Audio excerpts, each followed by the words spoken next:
Friends, welcome to my channel Mahila तूफान।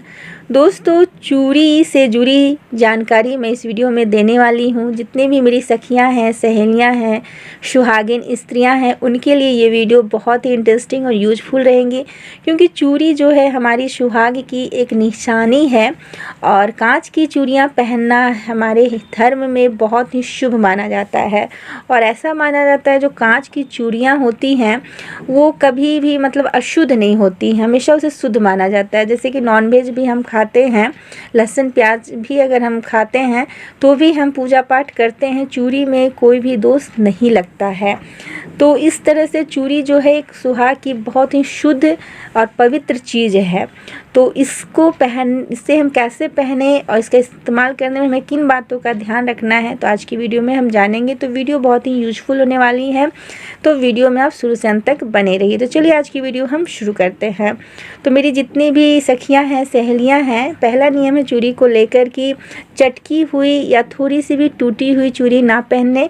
अगर चूड़ी से आपका विशेष लगाव भी हो तभी भी, या पुरानी चूड़ी भी बहुत बदरंग हो जाती है तो भी हमें नहीं पहनना चाहिए, क्योंकि हमें हमेशा हाथों में अच्छी चूड़ियाँ पहननी चाहिए, क्योंकि सुहाग जुड़ा रहता है। हमारी अच्छी चूड़ियाँ खनकेंगी तो हमारे जैसे पति हस्बैंड हैं उनके जीवन में भी अच्छा होगा, शुभ होगा, ऐसा माना जाता है। और अगर हम चटकी या टूटी हुई चूड़ियाँ पहनेंगे तो उससे जो हस्बैंड हैं, पति हैं, वो कर्ज में डूबते हैं। इसलिए हमें थोड़ा सा इन बातों का खास ध्यान रखना है कि कभी भी चटकी, टूटी चूड़ी, बदरंग चूड़ी, पुरानी चूड़ी ना पहने।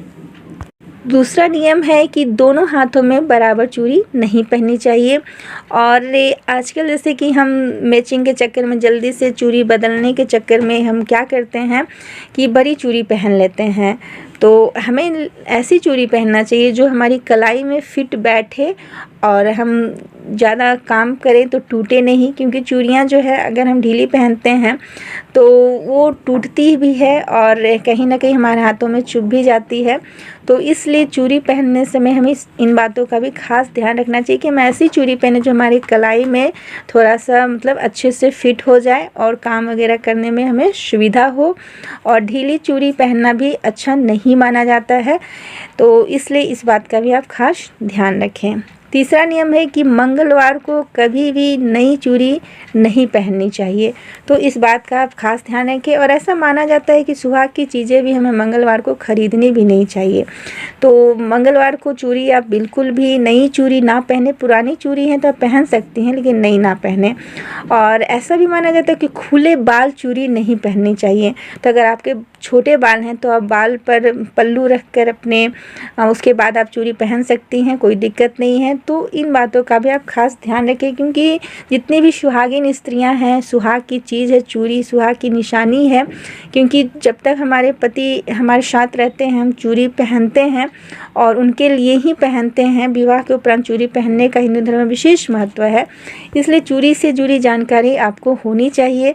तो चूड़ी कभी भी खुले बाल ना पहने, बालों को बांध कर कंघी करके ही आप चूड़ी पहने। छोटे बाल हैं तो सर पे पल्लू रख के पहने।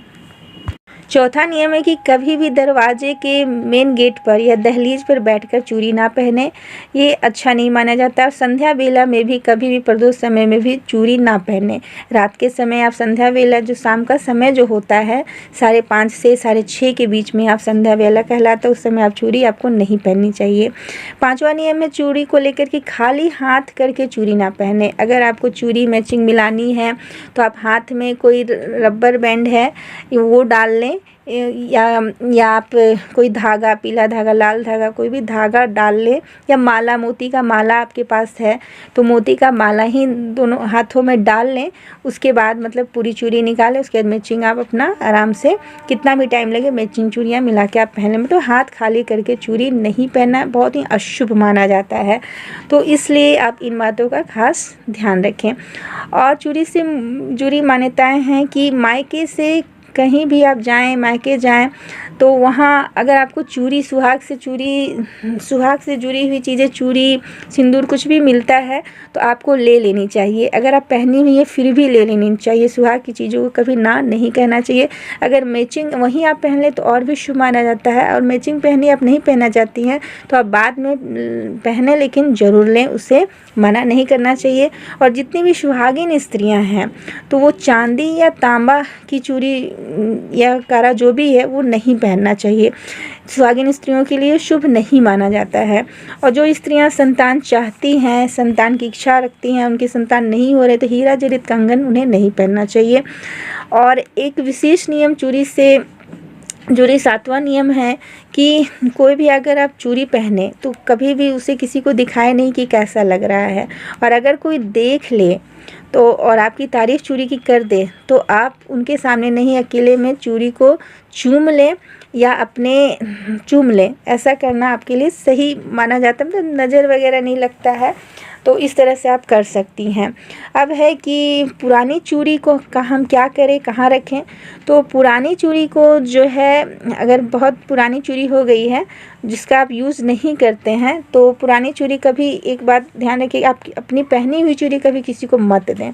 ऐसा अच्छा नहीं माना जाता है, अशुभ माना जाता है। आपके सुहाग पे इसका असर पड़ता है, आपके पति के जीवन में। तो इसलिए आप जो चूड़ी, पहनी हुई चूड़ी किसी को भी ना दें। और अगर आप उसको फेंकना चाहती हैं तो आप आंचल में पहले चूड़ी रख ले, टूटी हुई चूड़ी, पुरानी चूड़ी, बदरंग चूड़ी, पुरानी चूड़ी आंचल में रख ले। उसके बाद 3 बार चूम कर उसके बाद आपको ऐसे जगह पे जहाँ कोई आता जाता ना हो वहाँ आप रख सकती हैं। लेकिन डस्टबिन में डालना डायरेक्ट सही नहीं होता है, क्योंकि सुहाग की चीज़ों का हम जितना रिस्पेक्ट करेंगे हमारा सुहाग उतना ही अच्छा होता है। इसलिए इस बात का भी आप खास ध्यान रखें। 8वां नियम है कि दक्षिण मुख में बैठकर चूड़ी ना पहने। कभी भी दक्षिण मुँह में दक्षिण दिशा की तरफ करके चूड़ी नहीं पहनना चाहिए। और चूड़ी तुरंत पहनकर आपको मतलब कि हाथ ना धोएं। अगर आप चूड़ी पहननी है और आप पहनिए तुरंत, तो फिर आपको हाथ धोना या कोई पानी से संबंधित काम करना है तो आप आंचल से चूड़ी को पोंछ लें, उसके बाद आप काम कर सकती हैं। तो और एक नियम है चूड़ी से जुड़ी कि कभी भी आपके घर कोई ननद आए या सुहागिन स्त्री आए तो उसको सिंदूर और चूड़ी अवश्य दें, क्योंकि सुहाग की चीज़ें, नई चीज़ें हम जितना देते हैं हमारा सुहाग बढ़ता है। तो इस तरह का नियम है। तो पुरानी चूड़ी का आप और भी बहुत ज़्यादा यूज़ कर सकती हैं। जैसे कि पुरानी चूड़ी हैं तो आप पुरानी चूड़ी से कुछ घर को डेकोरेट करने का सामान, सजाने का भी बना सकती हैं। तो वो सारी चीज़ें भी करके भी आप पुरानी चूड़ी को यूज में ला सकती हैं। और आप चाहें तो पुरानी चूड़ी को एक धागे में या रस्सी में बांध कर और किसी कार्टून में आप या डब्बे में ऐसे जगह टांग कर छज्जे पे भी रख सकती हैं जहां बच्चे तोड़े नहीं और आपका चूड़ी सुरक्षित रहे। तो इस तरह से भी आप पुरानी चूड़ी को रख सकती हैं, क्योंकि फेंकना, जहाँ तहाँ सुहाग की चीज़ें फेंकना भी सही नहीं माना जाता है, अच्छा नहीं माना जाता है।